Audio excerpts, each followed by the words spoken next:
Do y'all ever look for underrated books? I feel like I'm always on the hunt for underrated books, but as someone who is an ARC reader, I feel like I'm always reading the books that are coming out. And so for me, these are some underrated books that I absolutely love. We have a little bit of literary fiction, horror, fantasy in here, and I've only got 5 of them for you today.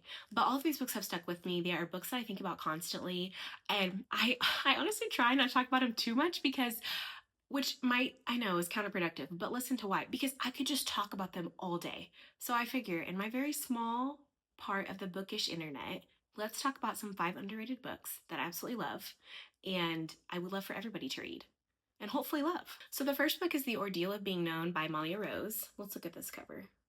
I absolutely love it. And we have to look at the chapters because whenever an author puts little, look at that. So it is a dual POV and it's very short. So if you're somebody who maybe like you need something a little bit longer, well, I'm sorry, you're not going to find that here. But look at these chapters. That is a basketball ring. Anyways, so in this book, we're following Layla and Jess. Layla is a very talented artist.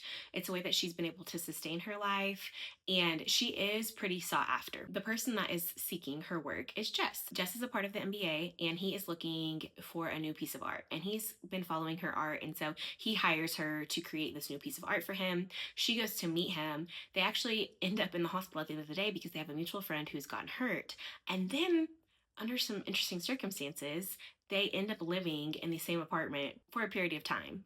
And in this book, we are navigating Layla's life. She has just a lot of grief that she's dealing with. She has a lot of trauma from her family, specifically from her mother, and she's dealing with that. And then we have Jess, who's also been through some traumatic things through a school shooting. Jess is also deaf, and I love that we get a main character in a book who has this representation.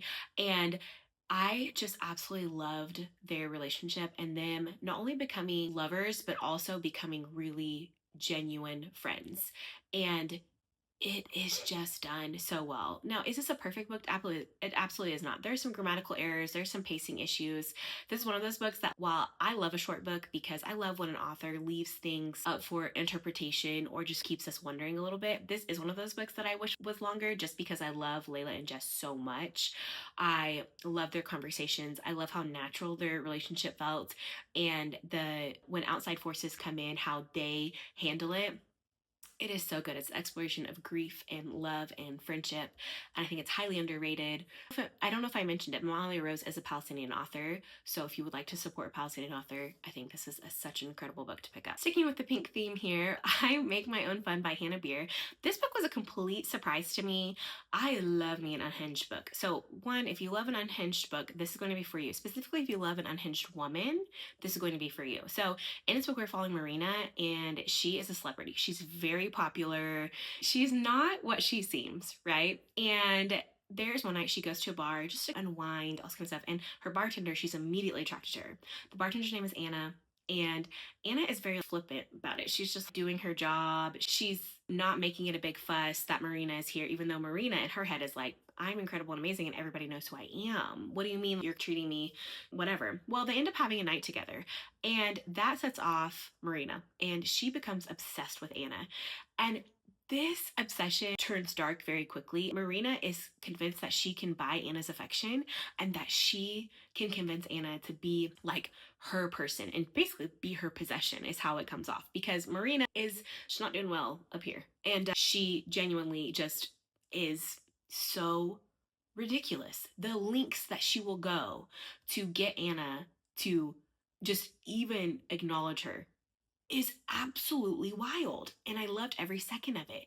I would be very curious to see how people feel about the end of this book because I feel like a lot of people wouldn't enjoy it, but it definitely covers a very dark side of being a celebrity, but also just who they naturally are, but the things that people can do when they do have a lot of money. That was also a great conversation kind of happening in here.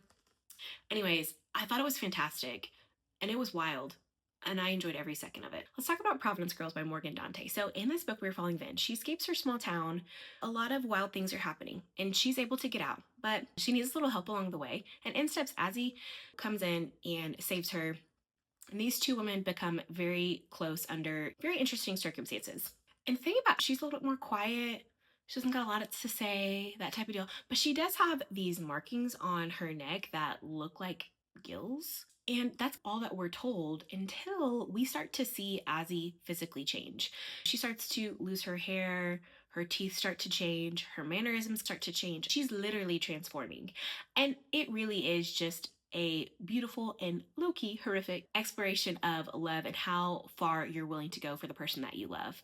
And this reminded me a lot of Shark Heart. So if you have read Shark Heart, it's kind of under the same themes, except make it sapphic and beautiful and devastating. And I don't know, I don't think it's talked about enough. It's just one of those books that I'm like, I think everybody should read this. It's so good. And look at the cover. It's absolutely stunning. And so if you're looking for something that might break your heart, this is a good one to read. Intermezzo by Miss Sally Rooney. This book, I just think about it all the time. So in this book, we're following Peter and Ivan. They're brothers. Peter's in his 30s. Ivan is in his 20s. Peter is very successful, and he's put himself in this position where he still has his first love in his life, Sylvia, but then he also meets his college student, and her name is Naomi. So Sylvia and Peter, their relationship is very interesting, and they're not together, but let's just say things aren't necessarily over either. It's just a very interesting situation. But then he meets Naomi, and she's all of these things that maybe he shouldn't let himself want, but he does. And I will say, Peter was very frustrating for me this entire book. I just found him very pretentious, and just his choices that he was making, he was pissing me off. But then on the flip side, we have Ivan, and Ivan is a professional chess player, and he meets an older woman named Margaret, and they start a relationship. So that's also very interesting because in this opposite position of his brother. But the thing that they have in common is that they are grieving their father who has passed, and they both handle it in different ways, and it obviously very much affects their relationship as brothers. And so really, this is a very character-driven book, and we are following their familial ties and what that looks like. And again, it's just one of those Sally Rooney books that it is a little bit on the thicker side. And I don't know if that's one reason that I don't see people talk about this book as much, because Sally Rooney's other books, they're all much shorter.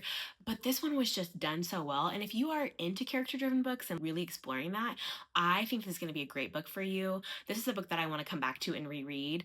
And I don't know, it was just fabulous. It was just everything that I wanted on grief and love and heartbreak and navigating relationships and what that looks like. And not even just like romantic relationships, but platonic relationships and familiar relationships and all of that. And so definitely recommend. And then lastly is going to be Cry Voidbringer by Elaine Ho. And I'm going to read you the first part of the blurb so you can understand this world a little bit without me stumbling over my words. So in this book, it says, with the God's power waning, the Queen of Ashby has had to find another way to bolster her fight against her imperialist oppressors. The solution, wrenching children of other cultures from their homes and conscribing them into service. Oh, because we definitely should take children from their homes and enslave them essentially to do your bidding.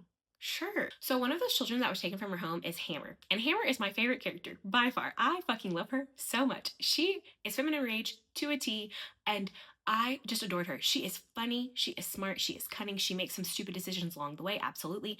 But she still works for the queen, and she runs into one of the children, actually the perfect child that the queen is looking for. And so this really tests Hammer, because Hammer does not like the position that she has lived in and grown up in. And so she starts to want to protect the child that she so seemingly has to bring to the queen. And she, like, their relationship really starts to develop. We have multiple POVs in this book. And I will say, is this a perfect book? Absolutely is not. There is a lot of pacing in here, and there is a very tiny romantic subplot that honestly didn't need to be in the book. It didn't make sense. It wasn't fleshed out well.